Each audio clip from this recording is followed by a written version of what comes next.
guys, how we doing today? John Gabriel with FCI Watermakers, and today we are out in beautiful Heber City, Utah, with one of our premier detail clients. S.W.A.G.S Detailing. I'm Rex Sorensen. We own S.W.A.G.S Detailing here in Heber City, pretty close to Park City. Here at S.W.A.G.S Detailing, we detail pretty much anything that rolls and floats. So we do a ton of boats, we do a lot of cars, we do high-end cars, we do all the way down to the minivans and the mom cars. We love doing those. I mean, the most satisfying thing about our job is taking a car and making it look as better or newer than it did when they picked it up from the dealership. So the cost savings that we have, obviously labor is a huge one. I mean, my guys can wash a car in half the time, which time is money. We all know that if you're running a business, time is money. The other thing that saved us, I don't know if my supplier is very happy with it, but we're super happy with it. We go through probably less than half the material. Wow. So we have a machine that you hook up to our chemicals so that the guys can just push a button, fill their bottles, and it gives it to the perfect mixture, ratio of the chemicals. Absolutely. And so what we've done is we've tied the machine into the mixer, and then the mixer goes right in, so you get the bottle, basically bottled water is what we call it from this mixture. Machine. Fantastic. So that machine has different orifices in it that let a certain amount of product in with the water. Right.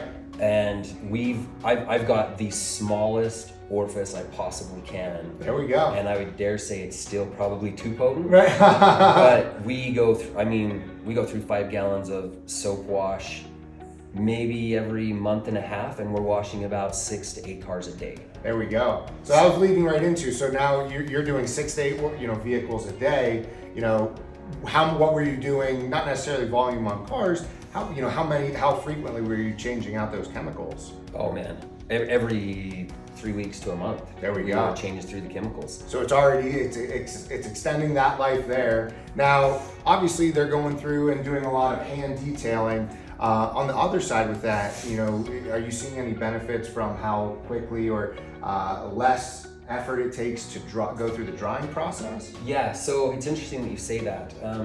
We go back, it takes half the amount of time. Right. We used to spend a lot of time doing hands-on, wiping down, detailing. With this machine, we don't have to. Yeah. We rinse it off. We blow it off with air, which is unheard of, to blow it out of the mirrors and the windows and the gaps. And then we take a towel and we just dry it off with a towel. Absolutely. Drying it off with a towel does 2 things. One, the towel doesn't get as dirty and build up. Absolutely. Because there's no hard water and chemicals that we're wiping off. With the machine, we get more of the soap and more of the debris off the car. So our towels, we only wash them once a week now. We used to wash them probably every other day. Jeez. So now we can just hang them up on a drying rack and the towels dry and we use them on the next car. And we watch really close to make sure it's not scratching the high-end cars, to make sure the towels, not getting stuff in it. And it's been amazing that way. Fantastic. So the other thing that we've noticed too is you always get water running out of the mirrors and it runs down the side of the car. Right. People that don't really take care of their car or detail very often, they always have a hard water spot all the way down there under their mirror. So if that water doesn't get blown out and it dries and it runs down there, I've never seen a water spot with this machine.